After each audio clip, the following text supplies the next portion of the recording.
दुनिया की सबसे ऊंची ऐसी जगह जिसे इंसान ने हमेशा मिसाल में पाया, वहां पहुंचना। तो हजारों की संख्या में लोग इस काम को करने के लिए निकलते हैं, रास्ते में पहुंचते हैं, लंबी कतारें लगती हैं। उनमें से कुछ लोग पहुंच पाते हैं, कुछ नहीं पहुंच पाते। जो पहुंच जाते हैं वो पर्वतारोही अपने आप को हमेशा माउंट एवरेस्ट के पर्वतारोही के रूप में रिकॉग्नाइज करते हैं। ये सब तो एक तरफ है, लेकिन खबर निकल कर आती है कि इस पूरी कहानी में एक स्कैम हो रहा है। स्कैम क्या है? क्या साहब स्कैम के नाम पर लोगों को माउंट एवरेस्ट की जगह कोई दूसरी चोटी पे घुमा के ले आते हैं और कह देते हैं कि ये माउंट एवरेस्ट है? नहीं, स्कैम ये हो रहा है कि रास्ते में इन पर्वतारोहियों को बेकिंग सोडा खिला दिया जाता है। बेकिंग सोडा खिलाने से जो पर्वतारोही चढ़ रहे हैं उनकी सांस फूलने लगती है। उन्हें ऐसा लगने लगता है कि ऑक्सीजन की कमी होना उनके लिए मुसीबत पैदा कर गया है, जिसके चलते उन्हें रास्ते से लौटा के लाया जाता है और लगभग $20 मिलियन का रेवेन्यू केवल इस तरह से बेवकूफ बनाकर कमा लिया जाता है। अब $20 मिलियन लगभग 200 करोड़ के आसपास। इस पूरी कहानी को आज हेडलाइन बना है, हेडलाइन है कि एवरेस्ट पर बेकिंग सोडा घोटाला चल रहा है। आइए समझते हैं इस पूरी कहानी को, डिटेल में समझते हैं और कैसे इसमें पैसा कमाया जाता है उसको डिटेल में जानते हैं। क्योंकि अब हेडलाइन है inside Nepal fake rescue racket. आगे बढ़े उससे पहले आप चैनल को सब्सक्राइब कर लीजिए, इसमें कोई खर्चा नहीं आता। आपकी वीडियो के नीचे सब्सक्राइब का ऑप्शन दिया हुआ है, उसे दबा दीजिए। ये खर्चे वाली बात भी मैं आजकल इसलिए बोलने लगा हूं क्योंकि कुछ लोगों की मानसिकता ये हो गई थी कि सब्सक्राइब करने से हमारे मोबाइल में रखा पैसा अंकित अवस्थी के पास चला जाएगा। नहीं भाई, आप सब्सक्राइब करते हैं तो हमारे पास आप साथ हैं, ये सूचना है और आपके पास हमारी सूचना पहुंचती रहती है। ठीक है, आइए आगे बढ़ते हैं। तो साथियों, माउंट एवरेस्ट की बात हो रही है। माउंट एवरेस्ट हिमालय की सबसे ऊंची चोटी, हिमालय भारत की शान, भारत के उत्तर पूर्व तक विस्तारित हिमालय। और उसी हिमालय में जो सबसे ऊंची चोटी माउंट एवरेस्ट है वो पड़ती है नेपाल में। नेपाल में जहां माउंट एवरेस्ट पड़ता है उसके जस्ट उत्तर की तरफ तिब्बत वाला क्षेत्र है, यानी कि चाइना वाला क्षेत्र है। मतलब ये समझिए कि इस पर्वत को नेपाल और चीन का बॉर्डर समझिए। इसमें एक साइड अगर आप नेपाल देख रहे हैं तो दूसरी साइड इसकी चाइना वाली साइड है। अगर आपको इसकी चोटी पर जाना है तो या तो आप नेपाल वाली साइड से चले जाएं या चाइना वाली साइड से चले जाएं। सामान्यतया लोग नेपाल वाली साइड प्रेफर करते हैं। रीजन क्या है? रीजन ये है कि नेपाल वाली साइड में थोड़े ढलान ठीक हैं, कैंप्स काफी ज्यादा हैं, लोगों के लिए अब इतना ज्यादा इसको एक्सप्लोर कर लिया गया है कि सुविधाएं मिलने लगी हैं। चाइना वाली साइड में क्या है कि वहां बहुत हाइट तक हालांकि कार चली जाती है, लेकिन दूसरी तरफ से तेज हवाएं आती हैं, सुविधाओं का अभाव है। इसलिए बड़ी संख्या में जो ट्रैकर्स चढ़ते हैं वो नेपाल वाली साइड से इस पहाड़ी के ऊपर चलते हैं। इसकी हाइट लगभग 29,000 फीट है, 8,849 मीटर है। और यहां पर मतलब ये दुनिया की सबसे ऊंची पर्वत चोटियों में से एक है। माउंट एवरेस्ट की इस हाइट पर पहुंचने के लिए लोग निरंतर प्रयास करते हैं और चाहते हैं कि वो कीर्तिमान स्थापित करें। इस पूरी चढ़ाई में कई स्टेप्स में चढ़ाई होती है।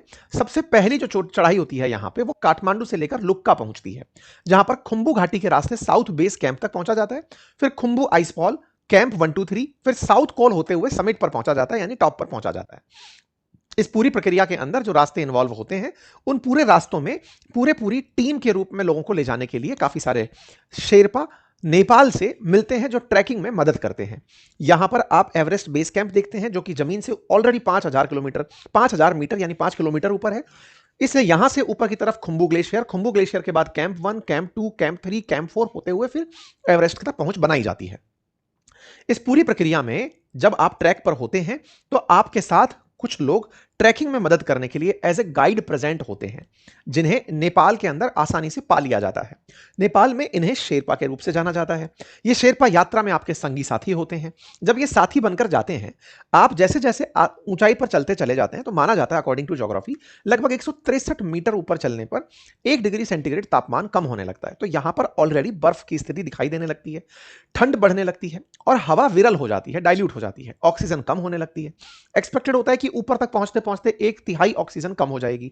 ऑक्सीजन सरफेस पर सबसे अधिक होती है, हाइट पर पहुंचते पहुंचते ऑक्सीजन कम होने लगती है। इसीलिए इस पूरी प्रक्रिया में 2 महीने से अधिक का समय लगता है। क्यों? क्योंकि इस पूरी प्रक्रिया के लिए पर्वतारोहियों को पहले एक्लेमेटाइज किया जाता है ताकि वो इस पूरी प्रक्रिया को फॉलो करते समय किसी प्रकार से गलती में शिकार ना हो जाए, बीमार ना हो जाए, उन्हें हाइपोक्सिया ना हो जाए, उन्हें ऑक्सीजन की कमी ना हो जाए। इसीलिए उन्हें पहले बेस कैंप पर रखा जाता है, कम ऑक्सीजन में एक्सरसाइजेस कराई जाती हैं, यानी कि उनको प्रैक्टिस कराई जाती है। यानी उनका इस तरह से उनको अभ्यस्त कराया जाता है कि कम ऑक्सीजन में भी वो काम चला लें। कम ऑक्सीजन होती है तो आदमी जल्दी जल्दी हांफने लगता है। जब सांस फूलने लगती है किसी व्यक्ति की तो उसे लगता है कि मैं अगर इसे कंट्रोल नहीं कर पाया तो बीमार हो जाऊंगा, और जब बीमार हो जाऊंगा तो फिर उसको पूरी यात्रा बीच में रोककर आनी पड़ेगी। ऐसे में जो पर्वतारोही ऑलरेडी इतनी हाइट तक पहुंच गया है, उसे और ऊपर जाना है, तो सबसे बड़ी चुनौती जिसका उसको सामना करना है वो है ऑक्सीजन की कमी।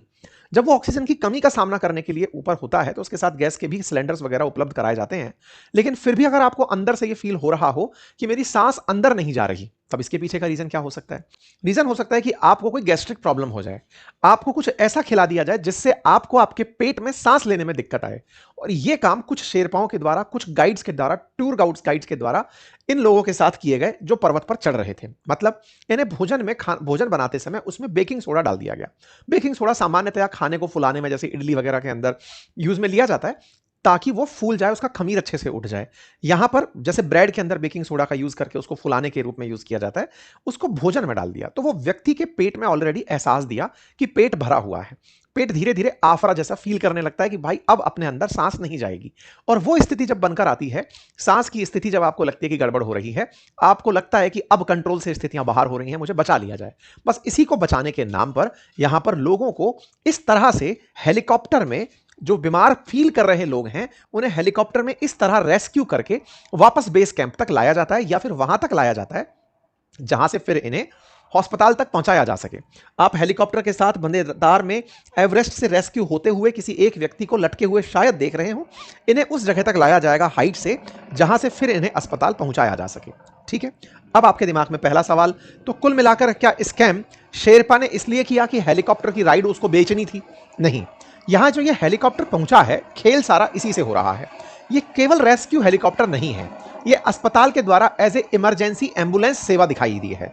इसका अर्थ यह है कि ये आपका जीवन बचाने आया है।